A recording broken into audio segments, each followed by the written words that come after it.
Tala flava malo le soifua o tala fōu le radio Samoa mai Australia. O se aso vevela tele le nei New South Wales pe ona whaamaria mai le wa ai tau, mai whaitau miliona o le a whaalongoina le vevela wa le ao o atu le whase pulu tikiri, le malo se le vevela i le tele o no fuanga o le atunu. Whai mai le wa ai tau o le tu ai ngā vevela whaapea le sa whaalongoina e tangata i Victoria ma Tasmania, i le lua aso taluai le ua whaase e mai le tu i mātu i New South Wales. O fautu i nai tangata i a whaetete i tūlanga e ono a whiai, ai ui i lea whamtalanga, a wa whaero fo i le wa ai tau le aanga mai se mālu i le whaasoro atu i le piapia nā nei, e mai se lawa i no whanga i ngā tai whale o le atunu.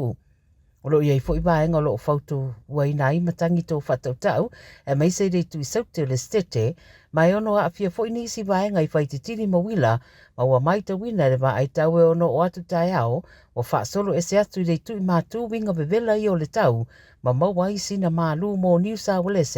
Victoria ma Australia saute. Ua malemo sa tamai se matawhanga i ngā tai whale i saute o New South Wales, wala ua nei le fisosoani whaavave mō se fisosoani le tangata na awhia, i se whale tonu le matawhanga i Pambula, e lata i Merimbula, i le Becker Valley, po le tele titi lava le lima i le whiawhiana nafi. O le vaenga la vea ai po Surf Life Savers ma paramedics na nga i atu fisosoani le tamalia e ono se furu lima tausanga pe i taina maliwa i lava i lea no fuanga. O videos maata tapu eina e tangata mai le matawhanga o lo i loa tuaita avale leo leo ma le au la vea i saanga i atu i lea whaalawe ma o tapena ina nei se ripote tu atu le coroner mo le whaamautu ina le mafua anga o le maliu. Wa ta'wili pote yei whale wa whaaleanga ina i le afi o lo sawane i se tasi o paka i Victoria le o lo o mui le teminei. E lua to ngā wao lo o mui Victoria o le Little Desert National Park pe a male tolu sarau fitu su 5 kilomita i se sifo me le pone ma le isi afi o lo o sasau le Crambians pe a male se lau kilomita i saute le wali i putia na whaateleina le sasau ana pō ma ave sea ma yei tangata o lo o la latatu iai. O e olo o au mau i Dimbula, o Bimbinio, Wall, ma isi pitonu la latane, o fautua ina e anga i ese no whanga saunga le mu, ma ia ngā i o i waweloa.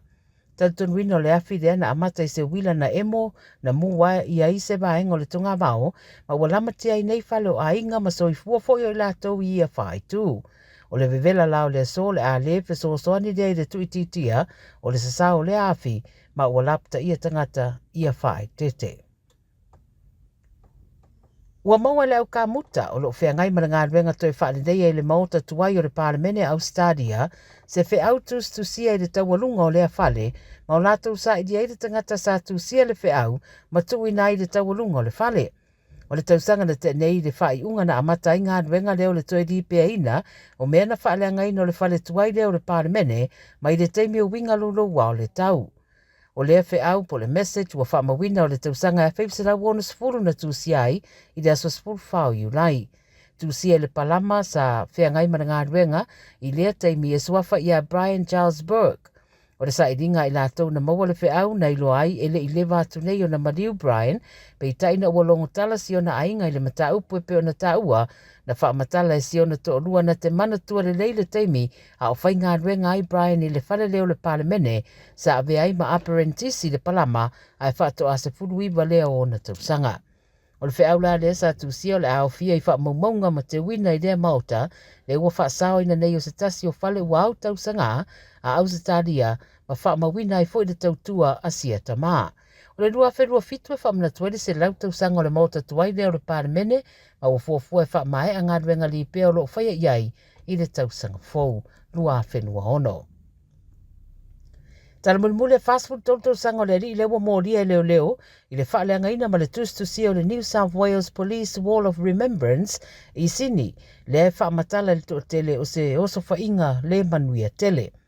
Po ina leo leo le ali i mai glip i le au le nafi le mai o lātou suenga whaamaunia mai le whaamtalanga le komisina o leo leo Karen Webb. Whai mai le komisina o lo o whaatali e whaatala no ma e leo leo au le ituna i le whaamsinonga. Ma o le no fuanga o whaaleanga ina o se no fuanga whaapitoa mō malu le malo. E mai se o lo o whaamawina i suafo i lātou sa tautua i ngā ruenga ma ua mau mawaiso i fua mai le siriere se lau ono sfuru tausanga taluai. O le whaaleanga ina o lea no whanga po lea fo i wō le peona sao no le komisina o se tūlanga le tele mo leo ma ua fia ua maua le ua tua ia le mata upu a ua whaia nei ngā luenga mo le toi whaalileia o sea maa wha manatu mo nei malu le malo ua maaririu a o whaatino o lātou tiute. Tala nā le video sa mua mo le nei salua.